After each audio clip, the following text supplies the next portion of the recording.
Hey there, it's Carrie Rhodes here. Welcome back to my paper crafting YouTube channel. Today I am hopping along with Kendra's card challenge.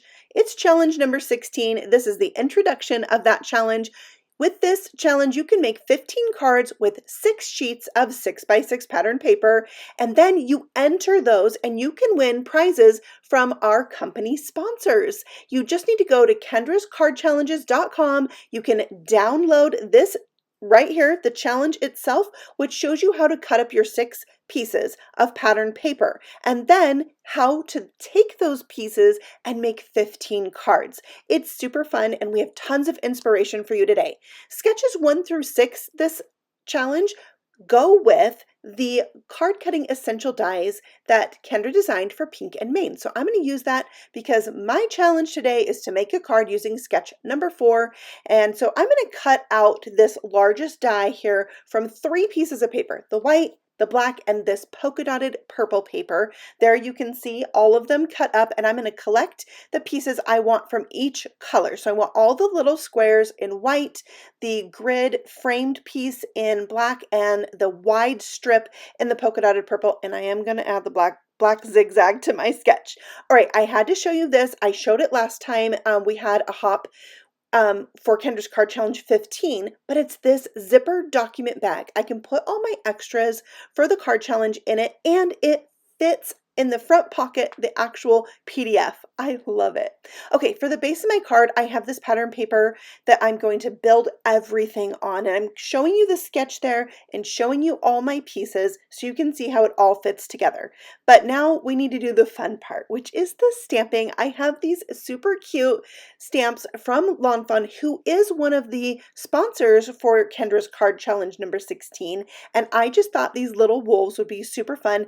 Gonna kind of do a friendship card with a bit of a Halloween theme. So I'm going to stamp out the wolves. I have one that's howling up at the moon, one that's just sitting and smiling, and then I'll bring in the larger stamp set that goes with this, and I'm going to stamp, there's another wolf that's howling, but I had to add the little, did I do that good? Probably not. Okay, so then here's the other howling dog here, and there is a tiny word that says howl in that one, so I will end up adding that in a second. But I'm also going to stamp out the moon, and I'm putting it kind of in the upper right corner, and then I'll add some stars so they have the actual moon to howl at, and I'm just kind of figuring out how I want those pieces to go. All right, so there I added the word howl to that one, and then it's time to color. So I am going to show you some of my coloring. You'll see the markers go up in that upper left corner of your screen, and I'm just using some tonal gray markers. I really thought at first I would use warm gray, which is a really great color for coloring animals, or a good collection of markers to use. But the background paper I had wasn't warm, it was more cool. So I went with the tonal grays, and I think it worked great for a nighttime scene with wolves in it. So you can see here I have just pretty much the whole range of my tonal grays from 0 up to 8. I will actually even bring in the 10, but it's just really easy coloring. That's one thing about Lawn Fawn's images. They're all pretty small, so you can just do really easy coloring with these. It's easy to blend out your smaller images than, let's say, if you're coloring something really large. So they're good images to play with coloring if you're new to alcohol marker coloring. These ones are fun to do. All right, so I'll color up the top of his head. I went a little bit lighter there because I didn't want to lose his eyes. So I started with T6, and then I brought in T4, and then I'll bring in T3 for that so that you can still see his eyes through there. Where on the bottom, I went as dark as T8. So there he is, really cute. I'm going to color all the wolves exactly the same way, but around them I wanted to create kind of a look of a night sky. So I'm going to go with some purples and black. So this is BV11, and I thought I might leave a little bit of a white highlight around each wolf, but when I got towards the end of coloring this, I decided I don't really like that. It's hard to keep it consistent, so I just colored over it. That's what I'm doing here. So then I'm going to darken up the edges. So here's where I brought in my T10 marker and colored out just the edge. And then I'm going to bring that in towards the middle with my BV08 marker. So it's getting a little bit darker, but going towards the purple. And then I'll bring back in my lightest, the BV11, and just blend that out more towards the wolf. And now I have even a little bit of a lighter highlight around them because I already went over it with my lightest marker first. All right, so those are all done, and now I'm going to move on to coloring out the moon. I have two different shades of yellow, Y11 and Y21, and then I'm also going to bring in a little bit of gray. I didn't want this to be too bright on there. I feel like it has a dark feel to it, so I didn't want it too bright. And then I'm going to repeat what I did for the background on the wolves. I'm going to do the same exact thing with the moon. I'm going to go all the way around it with those purples. It looks a little sketchy, the coloring, but I wanted it to look like a kind of a misty sky, and I am going to add to it using my white gel pen. So first I'm going to highlight all the things, and this is gel pen size 8 from Jelly Roll. It's my favorite. It's my go-to. Sometimes though, for bigger images, I like to use the number 10 also. A little bit thicker. So there you can see each little square with the stars added to it really brings it to life, really makes it look like a night sky.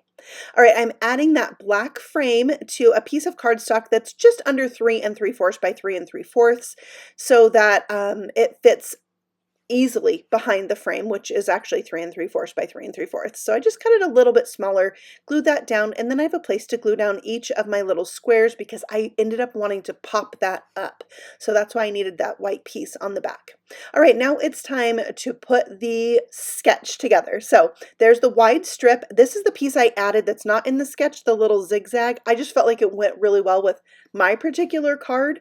And then this panel right here is actually 5.5 by 4 1/4. So when I glue it down to my card base, you won't have a frame around it at all. There it is, my frame, the focal point of my card. I'm popping it up. I think that looks great. I also wanted to add a sentiment. So I just have a strip of paper here that's, I think, 3/8 of an inch wide, or just about that, by 4 1/4 inches long.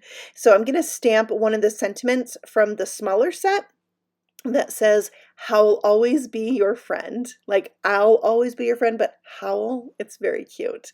All right, so I'm stamping that with clear ink because I do want to emboss this on this dark purple cardstock with some white embossing powder.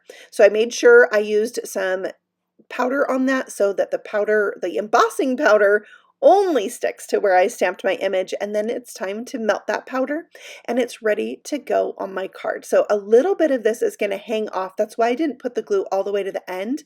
I'm going to put it right through the middle of that frame.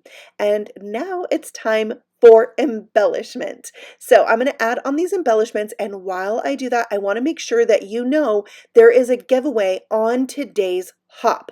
All you need to do is find the link for the giveaway form in the description box below and go there and enter it. But you're going to need my keyword, my special phrase, my key phrase. That's it.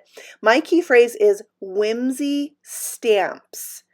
Whimsy stamps. That's one of our sponsors for Kendra's Card Challenge this quarter, so you want to make sure and enter that. Then they'll know that you watched my video.